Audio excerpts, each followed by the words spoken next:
Hey, I'm Tori, and today we're going to learn how to make fire with no matches.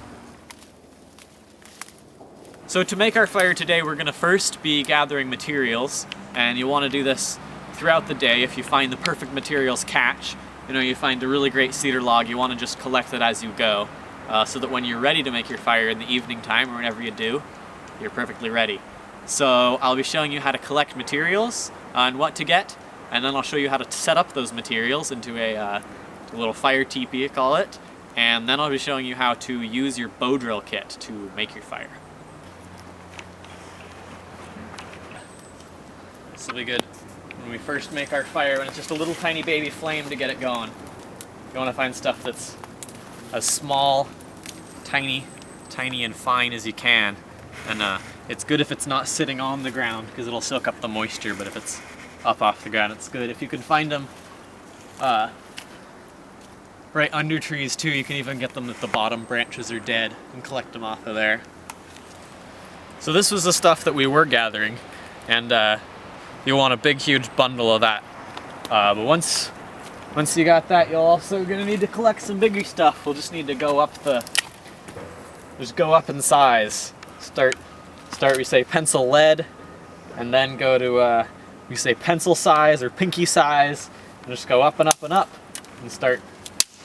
You can take off whole, rather than taking each piece one by one off, you can get the pencil lead off the branch and save that stuff in a pile.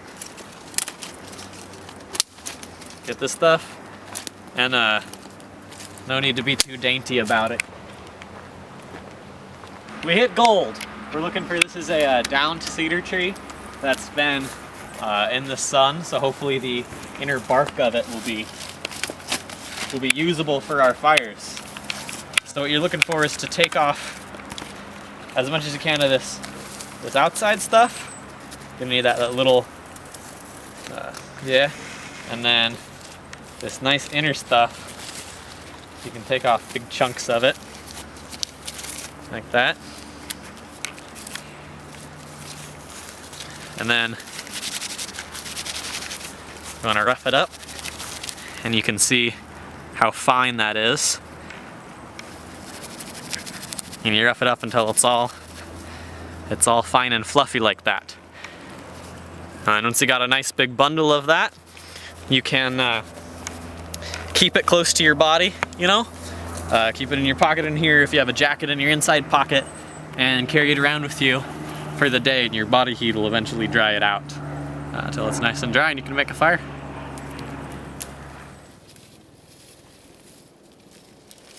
Alright, so now we're ready to make our fire. I got my wood laid out here that I just collected. You saw some of that earlier. So what I've done is I've dug out a little bit of the duff, which is just the layer of dead stuff like this, recently rotten stuff, and gotten down to this where there's actual dirt.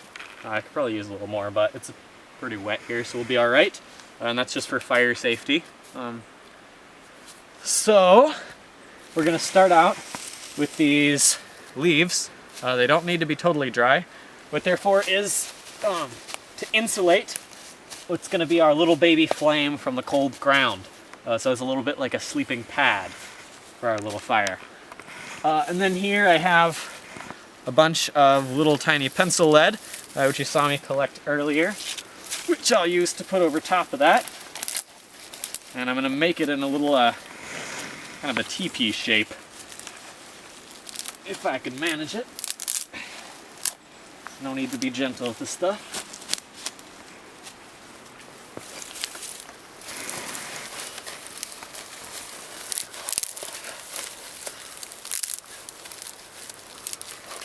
And we're going to leave a little hole for that cedar bark that you saw to go in.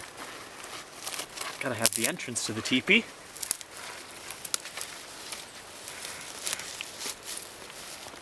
I'm going to put my hole on this side.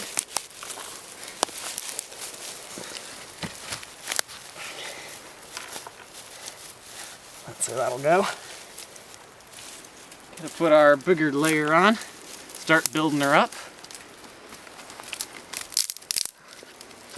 And if this were raining outside, I would start with the outside layer with big huge logs, put some bark over them and build inwards to shelter it from the rain while I was building.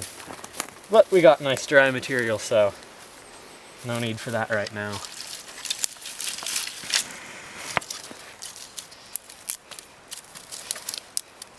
Rather than starting and lighting all our tiny little stuff, that would just burn out right immediately.